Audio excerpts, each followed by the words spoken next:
nolosha adduunyadu way bilaabantaa wayna dhammaataa ilma dhashay haddaad maqasho noloshii adduunyada ayaa u bilaabatay hebel uu dhintay haddaad maqashana noloshii adduunyada ayaa ka dhammaatay aakhiraduna way bilaabantaa iyadu dhammaad ma leh haddaad maqasho hebel uu dhintay noloshii adduunyada ayaa ka dhammaatay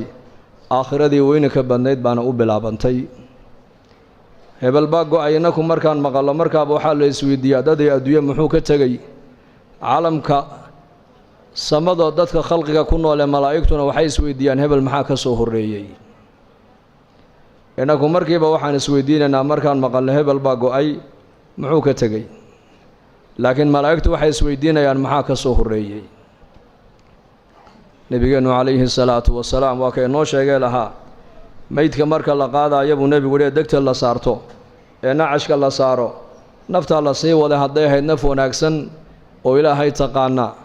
oo adduunka dusheeda ilaahay amarkiisa qaadatay hadday ahaydna waxay leedahay